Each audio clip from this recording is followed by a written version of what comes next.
اتنا سننے کے بعد ایک کونے میں چلے جاتے اور بیٹھ کر کے رونے لگتے ہیں، اے اللہ کے نبی یہ تو میں نے بڑے گھاٹے کا سودا کر دیا ہے، نہ جانے میری کتنی نیکیاں برباد ہو جائے گی، نہ جانے کتنی میری نیکیاں تباہ ہو جائے گی، اے اللہ کے نبی یہ تو میں نے بڑے گھاٹے کا سودا کر دیا ہے، یہ تو میں نے بہت غلط کام کر دیا ہے۔ پیارے نبی صلی اللہ علیہ وسلم نے فرمایا، اے میرے صحابی کیا تو نے قرآن کی آیت نہیں پڑھی ہے؟ اللہ نے قرآن کے 18ویں پارے میں کہا وَنَزَعُ الْمَوَازِينَ الْقِسْطَ لِيَوْمِ الْقِيَامَةِ وَنَزَعُ الْمَوَازِينَ الْقِسْطَ لِيَوْمِ الْقِيَامَةِ کل قیامت کے دن اللہ تبارک و تعالی انصاف کا ترازو رکھے گا، کل قیامت کے دن اللہ تبارک و تعالی انصاف کا ترازو رکھے گا، فَلَا تَظْلَمُ نَفْسٌ شَيْئًا اس وہ ترازو ایسا ہوگا وہ کسی کے ساتھ ناانصافی نہیں کرے گا، وہ کسی کے ساتھ ظلم نہیں کرے گا۔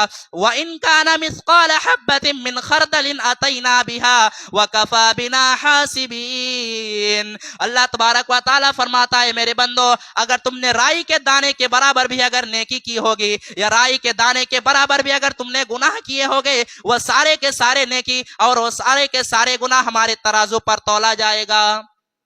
صحابی کہنے لگے اللہ کے نبی جب اللہ کے ترازو پر اتنا خطرناک معاملہ ہوگا یہ تو میرے برداشت سے باہر ہے، یہ تو میرے کیپیسٹی سے باہر ہے، اے اللہ کے نبی میں اتنا بڑا رسک نہیں لے سکتا، اے اللہ کے نبی میں اتنا بڑا رسک نہیں لے سکتا، اے اللہ کے نبی انی اشہدک کأنہم کلہم احرار اے اللہ کے نبی میں آپ کو گواہ بنا کر کے کہتا ہوں کہ میں نے اپنے سارے غلاموں کو آزاد کر دیا، جو بھی میں نے ان کو سزا جو بھی انہوں نے غلطی کی تھی سب میں نے اسے معاف کر دیا، اور اے اللہ کے نبی میں آپ کو گواہ بنا کے کہتا ہوں اور تمام لوگوں کو گواہ بنا کے کہتا ہوں کہ میں نے سارے غلاموں کو آزاد کر دیا۔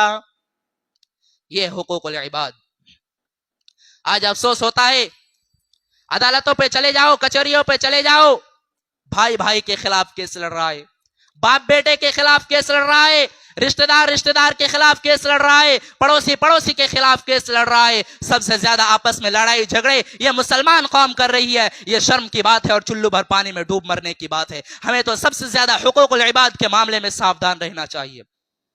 میرے پیارے بھائیوں اللہ کے نبی صلی اللہ علیہ وسلم گارنٹی دیتے ہیں، آپ نے فرمایا انا زعیم ببیت فی ربض الجنہ میں اس شخص کو جنت میں مکان کی گارنٹی دیتا ہوں، میں اس شخص کو جنت میں پلاٹ کی گارنٹی دیتا ہوں۔ اور چمنی بازار کے لوگوں پورنیہ میں زمین خرید لیتے ہو تو اپنے آپ کو بہت خوش نصیب مانتے ہو، پورنیہ میں مکان بنا لیتے ہو تو اپنے آپ کو بہت خوش نصیب مانتے ہو کہ میں نے پورنیہ میں زمین خرید لی، میرے نبی تمہیں جنت میں پلاٹ دلا رہے، میرے نبی تمہیں جنت میں مکان دلا رہے، بس ایک کام کر لو انا زعیم ببیت فی ربض الجنہ میں اس شخص کو جنت میں مکان کی گارنٹی دیتا ہوں لمن ترک المراء وان کان محقا جو حق پر رہنے کے باوجود جھگڑا چھوڑ دے، وہ انسان حق پر ہے، وہ بالکل صحیح ہے، تب بھی دوسرے بھائی سے جا کر کے کہتا ہے جو بھی ہوا چلو معاف کر لو، آپس میں معاملہ سلجھا لو، میں اسے جنت کی گارنٹی دیتا ہوں۔ یہ حقوق العباد کا معاملہ۔ آج تو ذرا سی بات پر بھائی بھائی سے تعلق توڑ لیتا ہے، باپ بیٹے میں رشتہ ختم ہو جاتا ہے، پڑوسی سے دشمنی شروع کر دیتی ہے، یہاں تک دشمنیاں ہو جاتی ہے، انسان مرنے لگتا ہے، اپنے بچے کو وصیت کر کے جاتا ہے خبردار تو میرے بھائی سے بات نہ کرنا، تو میرے باپ سے بات نہ کرنا، تو میرے بیٹے سے بات نہ کرنا، پڑوسی سے کوئی تعلق نہ رکھنا۔ یہ کون سا لفظ ہے؟ مرنے کے وقت بھی وصیت کر کے جاتا ہے، زندگی بھر دشمنی رکھنے کے بعد بھی مرنے کے وقت اپنے بچے کو وصیت کر کے جاتا ہے۔ میرے پیارے بھائیوں کیا آپ نے اللہ کے پیارے نبی کی یہ حدیث نہیں سنی ہے؟ آپ نے فرمایا لا يحل لمسلم ان يهجر اخاه فوق ثلاث کسی مسلمان کے لیے یہ جائز نہیں ہے، کسی بھی مسلمان کے لیے جائز نہیں ہے کہ وہ اپنے مسلمان بھائی سے 3 دن سے زیادہ تعلق توڑ کر کے رکھے، کسی مسلمان کے لیے یہ جائز نہیں ہے۔ اسی لیے ہماری شریعت نے ہمیں سلام سکھایا ہے، جب بھی اپنے مسلمان بھائی سے ملا کرو سلام کیا کرو۔ میرے پیارے بھائیوں یہ سلام تو کوئی معمولی چیز نہیں ہے، دشمن بھی آپ کو ملے گا آپ کہیں گے السلام علیکم، آپ نے سلامتی کی دعا کر دی، ورحمت اللہ وبرکاتہ آپ نے رحمت کی دعا کر دی، آپ نے برکت کی دعا کر دی، آپ کا دشمن ہے، آپ سے کوئی تعلق نہیں ہے، لیکن آپ نے جب اس کے لیے سلامتی کی دعا کر دی، رحمت کی دعا کر دی، برکت کی دعا کر دی، سارے دل کی دشمنی مٹ گئی، جتنی دشمنیاں تھی ساری دشمنی ختم ہو گئی۔ اسی لیے اللہ کے نبی صلی اللہ علیہ وسلم جب مکہ سے مدینہ ہجرت کرتے ہیں اپنے صحابہ کو پہلی نصیحت کیا کرتے ہیں؟ میرے صحابے افسو السلام بینکم آپس میں سلام کو پھیلاؤ، آپس میں سلام کو عام کرو۔ تو سلام کیا کرو؟ یہ سلام بہت بڑی چیز ہے، یہ سلام بڑی بڑی دشمنیاں کو ختم کر دیتی ہے۔ تو سلام کو پھیلایا کیجیے اور آپس میں دشمنی نہ مت رکھیے۔ صحابہ کے درمیان بھی اختلافات ہوئے، صحابہ اکرام کے اندر بھی دشمنیاں ہوئی، لیکن صحابہ نے دل میں بغض نہیں رکھا۔ اما عائشہ رضی اللہ تعالی عنہ کے ایک بھانجے تھے، ان کے بہن کے بیٹے تھے جن کا نام عبداللہ بن زبیر تھا۔ عبداللہ بن زبیر کی خالہ تھی اما عائشہ۔ ایک میٹر پہ خالہ اور بھانجے میں اختلاف ہو گیا۔ عبداللہ بن زبیر نے کہا کہ میں اپنے خالہ کو فلاں کام کرنے سے روکوں گا۔ خالہ کے اندر یہ عادت تھی، اما عائشہ کے اندر یہ عادت تھی کہ وہ پیسے کو روکا نہیں کرتی تھی، وہ بہت زیادہ اللہ کے راستے میں دان و خیرات کیا کرتی تھی، بہت دانی عورت تھی۔ اما عائشہ نے کسی کو کوئی زمین دان دی تھی، عبداللہ بن زبیر نے کہا تھا کہ نہیں، میں اپنے خالہ کو یہ زمین دان کرنے نہیں دوں گا، میں اپنے خالہ کو یہ زمین دینے نہیں دوں گا۔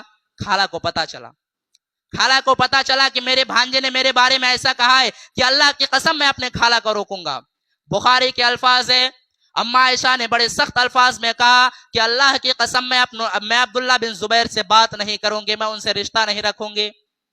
وہ لوگوں، انسان تو دونوں ہے، عبداللہ بن زبیر بھی انسان ہے، خالہ بھی انسان ہے، دونوں انسان ہے، دونوں نبی کا صحابی ہے، دونوں میں اختلاف ہو گیا۔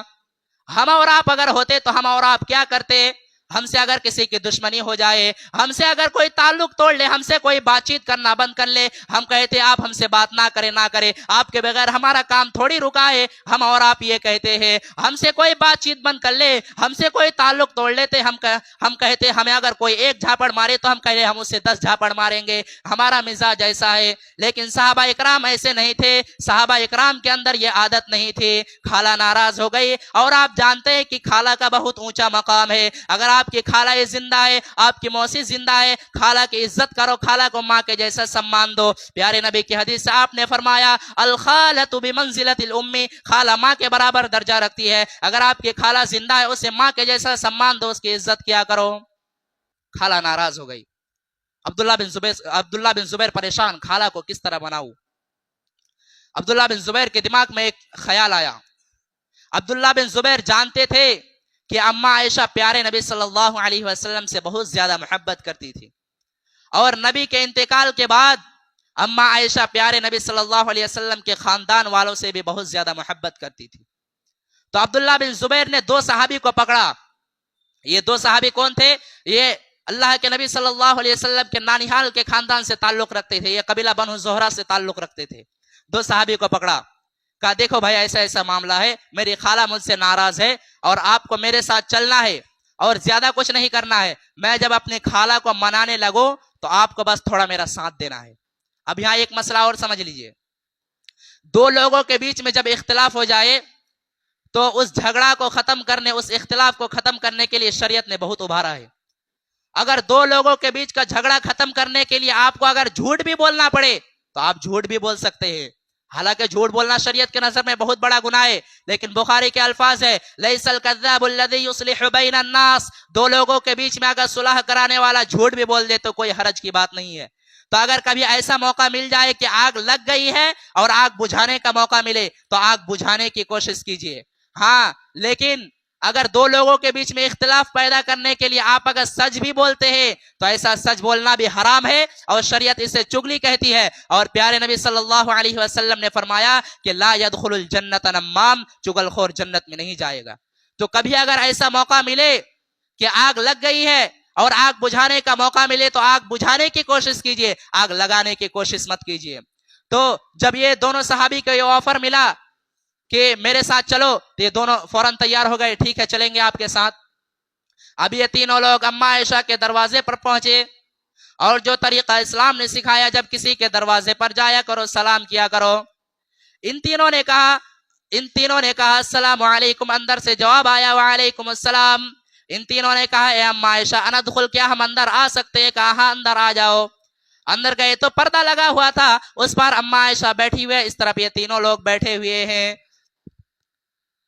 جیسے یہ تینوں لوگ پہنچے، اندر پردہ لگا ہوا تھا، پردہ کے اس پر اما عائشہ بیٹھی ہوئی ہے، اور اس طرف یہ تینوں لوگ بیٹھے ہوئے ہیں۔ عبداللہ بن زبیر فوراً پردہ کے اس پار جاتے اور کہتے ہیں اپنے خالہ کے گلے لگ کر کے رونے لگتے اور کہتے ہیں خالہ جان مجھ سے غلطی ہو گئی ہے, مجھے معاف کر دیجئے خالہ جان, مجھے وہ بات کہنی نہیں تھی جو میں نے کہی ہے. خالہ کہتی ہے نہیں نہیں میں تجھے معاف نہیں کروں گی, میں نے بہت بڑی قسم کھائی ہے, میں تجھے معاف نہیں کروں گی. غور کرو میرے پیارے ساتھیوں, آج کے دور میں کون اپنی غلطی کو مانتا ہے, لیکن عبداللہ بن زبیر نے اپنی غلطی کو مانا اور خالہ جان مجھے معاف کر دیجئے. خالہ کہتی ہے نہیں میں تجھے معاف نہیں کروں گی, میں نے بہت بڑی قسم کھائی ہے. خالہ جب یہ کہنے لگے, ادھر سے یہ دونوں صحابی کہنے لگے اے اماں عائشہ آپ تو نبی کی بڑی چہیتی بیوی ہے, کیا آپ نے نبی کا یہ فرمان نہیں سنا ہے کہ لا یحل لمسلم ان یہجر اخاہ فوق ثلاث, کسی مسلمان کے لیے جائز نہیں ہے کہ اپنے مسلمان بھائی سے 3 دن سے زیادہ تعلق توڑ کر کے رکھے. اے اماں عائشہ آپ کا بھانجا ہے, آپ کی بہن کا بیٹا ہے, چلو مان لیا اس نے غلطی کی ہے, اب معافی مانگ رہا ہے, معاف کر دیجئے. آخر کار اماں عائشہ نے عبداللہ بن زبیر کو معاف کر دیا اور اپنی قسم کو توڑنے کی وجہ سے 40 غلام آزاد کیے. اور جب بھی اماں عائشہ اس واقعہ کو یاد کرتی تھی اتنا روتی تھی کہ ان کا دوپٹہ آنسو سے بھیگ جاتا تھا. یہ تھے صحابہ اکرام. دل میں بغض مت رکھو, دل میں بغض رکھ کر کے جاؤ گے اللہ کے یہاں پچھتانا پڑے گا. کسی کا حق مارا ہے تو حق دے دو, حقوق العباد کا معاملہ بڑا خطرناک ہے. اب آئیے اس آیت کو میں تھوڑا تفصیل کے ساتھ آپ کے سامنے پیش کرتا ہوں جو میں نے خطبہ مسنونہ کے بعد پیش کی ہے. وقت ہونے جا رہا ہے یا پھر تفصیل نہیں ہوگی. تو اس آیت میں اللہ تبارک و تعالیٰ نے 10 حقوق بیان کیے ہیں. تو 10 حقوق میں پہلا حقوق کیا کہا؟ وَاعْبُدُوا اللَّهَ, اللہ کی عبادت کرو, وَلَا تُشْرِكُوا بِهِ شَيْئًا, اس کے ساتھ کسی کو شریک نہ کرو. دنیا کا سب سے بڑا گناہ شرک ہے. ہمیں لگتا ہے کسی نے ایک دن پہلے عید کی نماز پڑھ لی, کسی نے ایک دن پہلے روزہ رکھ لیا, کہیں چوری ہو رہا ہے, لگتا ہے کہ کچھ نہیں ہو رہا ہے, بہت بڑا گناہ ہو رہا ہے. اگر یہ سب ہو رہا ہے تو بہت بڑا گناہ ہو رہا ہے, لیکن شرک ہو رہا ہے کوئی بات نہیں ہے. مسلمان اللہ کے سوا کسی اور کے سامنے جا کر کے سجدہ کرتا کوئی بات نہیں ہے. یہ شرک اتنا بڑا گناہ ہے کہ اللہ نے قرآن میں کتنی آیتیں نازل کی ہے. اگر ان آیتوں کو بیان کرو تو 3-4 جمعہ ایسے ہی لگ جائے گا, اگر مختصر میں بیان کرو تب بھی. قرآن میں آیتیں بھری پڑی ہوئی ہے یہ شرک کے وجہ سے. میں آپ کو ایک آیت پڑھ کر کے سناؤں. اللہ نے قرآن میں شرک کرنے والوں کے لیے کہا ان اللہ لا یغفر ان یشرک بہ ویغفر ما دون ذلک لمن یشاء. شرک کو کبھی معاف نہیں کریں گے, یہ شرک گناہ اللہ کبھی بھی معاف نہیں کرے گا. انہ من یشرک باللہ فقد حرم اللہ علیہ الجنہ ومأواہ النار وما للظالمین من انصار. یہ شرک کرنے والا شرک کرنے کے بعد بغیر توبہ کیے ہوئے اگر دنیا سے چلے جائے, جنت حرام ہے اس کے اوپر, جنت حرام, وہ کبھی جنت میں نہیں جائے گا, وہ ہمیشہ ہمیشہ جہنم میں رہے گا. اور ایسے ظالموں کے لیے اللہ تبارک و تعالیٰ کی طرف سے کوئی مدد نہیں آئے گا. اور مسلمان یہی شرک جا کر کے وہ مزار پہ جا کے سجدہ کر رہا ہے. اب لوگ کہیں گے یہ تو باپ دادا کا دین ہے, یہ باپ دادا کے اس سے چلے آ رہا ہے, تو یہ کیا قرآن غلط ہے؟ یہ قرآن میں یہ آیت غلط ہے. قرآن میں تو آپ نے جب قرآن کو پڑھا تو شروع میں ہی اقرار کر لیا ذالک الکتاب لا ریب فیہ, بے شک اس کتاب میں کوئی شک نہیں ہے. تو یہ سب آیتیں قرآن کی ہے, اور قرآن میں ہی اللہ نے کہا وہ ہمیشہ جہنم میں رہے گا, اور یہ شرک کرنے والا ہمیشہ ہمیشہ جہنم میں رہے گا. کتنی مثالیں اللہ نے قرآن میں شرک کے لیے بیان کیا ہے, کتنی مثالیں بیان کی ہے. ابھی وقت نہیں ہے اس لیے ان مثالوں کو بیان نہیں کروں گا. کبھی اللہ تبارک و تعالیٰ کا زندہ رکھے تو آپ لوگوں کو پورا شرک کو تفصیل کر کے بیان کروں گا آپ لوگوں کے سامنے انشاءاللہ. یہ شرک بہت بڑا گناہ ہے, یہ شرک سے بچیے. یہ شرک کے بارے میں مولانا الطاف حسین حالی نے 100 سال پہلے نقشہ کھینچا تھا. جب مولانا الطاف حسین حالی کے اس نقشہ کو آج جب ہم پڑھتے ہیں تو ایسا لگتا ہے کہ مولانا الطاف حسین حالی نے 100 سال پہلے آج کے حالت کے نقشہ کو دیکھ کر کے وہ نقشہ کھینچا تھا. کیا نقشہ کھینچا تھا مولانا الطاف حسین حالی نے؟ کرے غیر کر بت کی پوجا تو کافر, کواکب میں مانے کرشمہ تو کافر, جھکے آگ پر بہر سجدہ تو کافر, جو ٹھہرائے بیٹا خدا کا تو کافر, مگر مومنوں پر کشادہ ہے راہے, پرستش کرے شوق سے جس کی چاہے, نبی کو جو چاہے خدا کر دکھائے, اماموں کا رتبہ نبی سے بڑھائے, مزاروں پہ جا جا کے نظریں چڑھائے, شہیدوں سے جا جا کے مانگے دعائے, نہ توحید میں کچھ فرق اس سے آوے, نہ اسلام بگڑے نہ ایمان جاوے. 100 سال پہلے نقشہ کھینچا تھا. اور یہ نقشہ اگر ایک غیر مسلم اگر پتھر کے سامنے سجدہ کرتا ہے, مورتی کے سامنے سجدہ کرتا ہے تو اسے کافر کہتے, اسے جہنمی کہتے. وہی کام ایک مسلمان جا کر کے مزار پہ کرتا, موحد کیسے ہو سکتا ہے؟ اسلام یہ ناانصافی نہیں کر سکتا ہے. اگر وہ کافر ہے تو وہ بھی کافر ہوگا, کیونکہ اس نے مزار پہ جا کر کے سجدہ کیا ہے, اللہ کے علاوہ کسی اور کے سامنے جا کر کے سجدہ کیا ہے. اور سورہ جن میں اللہ تبارک و تعالیٰ نے کہا ان المساجد للہ فلا تدعوا مع اللہ احدا, سجدہ اور عبادت کے لائق اللہ تعالیٰ ہے, اس کے سوا کسی کی بھی عبادت نہیں کرو. تو یہ پہلا حق اللہ نے اپنا بیان کیا کہ شرک نہیں کرنا ہے. وَعْبُدُ اللَّهَ, اللہ کی عبادت کرو. وَلَا تُشْرِكُوا بِهِ شَيْئًا, اس کے ساتھ کسی کو شریک نہ کرو. یہ پیشانی جھکے تو اللہ کے سامنے جھکے, یہ ہاتھ اگر اٹھے تو اللہ کے سامنے اٹھے, اگر یہ زبان پر کوئی کلمہ اگر ظاہر ہو تو رب کا نام ظاہر ہو. اس کے علاوہ یا خواجہ غریب نواز یا مشکل کشا یہ کچھ زبان میں نہیں آنا چاہیے. سب سے پہلا حق اللہ نے اپنا بیان کیا کہ شرک نہ کرو. اور دوسرا حق اللہ نے کیا کہا, وَبِالْوَالِدَيْنِ إِحْسَانًا, اور اپنے ماں باپ کے ساتھ اچھا سلوک کرو. کتنے اولاد ایسے ہیں, ماں بوڑھی ہو گئی ہے, باپ بوڑھا ہو گیا ہے, باپ کو دواؤں کی ضرورت ہے, ماں کو چھوٹی چھوٹی چیزوں کی ضرورت ہے, جوان بیٹا گھر میں سو کر کے اسے ماں باپ کی کوئی فکر ہی نہیں ہے. ماں باپ کے سامنے جا کر کے اس طرح بات کرتے ہیں, ایسا نہیں لگتا ہے کہ ماں باپ نے اسے جنم دیا ہے, ماں باپ نے اس کی پرورش کی ہے, ایسا بالکل نہیں لگتا ہے. آج کتنے ایسے واقعات دیکھنے کو ملتے ہیں. ہاں یہ ہو سکتا ہے کہ ماں باپ کبھی غلط ہو. میں نے کتنے ایسے بیٹوں کے آنکھوں میں بھی آنسو دیکھا, اس کے ماں باپ نے اپنے بچے کو خون کے آنسو رلائے ہیں. ماں باپ غلط ہو سکتے ہیں, لیکن ماں باپ غلط ہو تب بھی ان کے ساتھ آپ کو اچھا سلوک کرنا ہے. ماں باپ وہ ہستیاں ہیں جنہیں ہمیں اور آپ کو جنم دیا ہے, ہمیں مرتے دم تک اپنے ماں باپ کے ساتھ اچھا سلوک کرتے رہنا ہے. اللہ کے پیارے نبی کے پاس ایک صحابی آتے ہیں, صحابی کا نام بشیر ہے. اور بشیر کہتے ہیں اللہ کے نبی کو, اے اللہ کے نبی, میں اپنے بیٹے نعمان کو ایک زمین دینا چاہتا ہوں, میں اپنے بیٹے نعمان کو ایک کھجور کا باغ دینا چاہتا ہوں. نبی صلی اللہ علیہ وسلم نے فرمایا, اے میرے صحابی, کیا تمہارے اور بھی بیٹے ہیں؟ کہا ہاں اللہ کے نبی اور بھی بیٹے ہیں. آپ نے کہا اے بشیر, کیا آپ نے سارے بیٹے کو کھجور کا باغ دیا ہے, سارے بیٹے کو زمین دیا ہے؟ کہا اے اللہ کے نبی نہیں, میں نے سارے بیٹے کو زمین نہیں دیا ہے, میں اسی بیٹے کو زمین دینا چاہتا ہوں. آپ نے کہا اے بشیر, یہ ظلم ہے, یہ اتیاچار ہے, یہ ظلم ہے, اور اگر تم چاہتے ہو کہ اس گواہی پر میں, اس ظلم پر میں گواہی دوں, واللہ لا اشہد علی جور, اے بشیر میں اس ناانصافی پر گواہی نہیں دوں گا. تو ماں باپ غلط ہو سکتے ہیں, تب بھی ان کے ساتھ اچھا سلوک کرنا ہے. تیسرا حقوق کیا بیان کیا ہے, وَبِالْوَالِدَيْنِ إِحْسَانًا وَبِذِي الْقُرْبَى, اور اپنے رشتہ داروں کے ساتھ بھی تم اچھا سلوک کیا کرو. کوئی چچا ہے, کوئی دادا ہے, کوئی پڑوسی ہے, کوئی چچا ہے, یہ جتنے آپ کے رشتہ دار ہیں, یہ سارے رشتہ داروں کے ساتھ آپ کو اچھا سلوک کرنا ہے. اور ایک بات جانتے ہیں, یہ رشتے جو ہوتے ہیں نا, یہ رشتے ہم نہیں بناتے ہیں. ہم دنیا میں پیدا ہوئے کہ ہمیں پتہ لگا یہ ہمارا باپ ہے, یہ ہمارا بیٹا ہے, یہ ہمارا باپ ہے, یہ ہمارا بھائی ہے, یہ ہمارا چچا ہے. ہم دنیا میں پیدا ہوئے تو ہمیں پتہ چلا یہ رشتے اللہ نے بنائے ہیں. جب رشتے اللہ نے بنائے ہیں تو اس رشتے کو توڑ نہیں سکتے ہیں. اگر توڑیں گے تو اللہ تبارک و تعالی بہت سخت سزا دے گا. اللہ کے نبی صلی اللہ علیہ وسلم نے فرمایا کہ جب اللہ تبارک و تعالیٰ نے ساری کائنات کو بنایا تو یہ رشتہ جو ہے اللہ کے پاس آیا اور کہا, اے اللہ ھذا مقام الاعز بک, اے اللہ میں تیری پناہ میں آیا ہوں, تو بتا دے میرے ساتھ کیسا سلوک ہونا چاہیے. اللہ نے کہا, رشتہ جو تجھے توڑے گا میں اسے توڑوں گا, جو تجھے جوڑے گا میں اسے جوڑوں گا. جو رشتہ توڑے گا اللہ اسے توڑے گا, جو رشتہ جوڑے گا اللہ اسے جوڑے گا. تو رشتہ داروں کے ساتھ اچھا سلوک کرو. اب لوگ کہیں گے کہ رشتہ دار بھی تو ہمارے ساتھ بہت غلط کرتے ہیں, پڑوسی بھی تو ہمارے ساتھ بہت غلط کرتے ہیں, ایسے صورت میں کیا کرنا چاہیے؟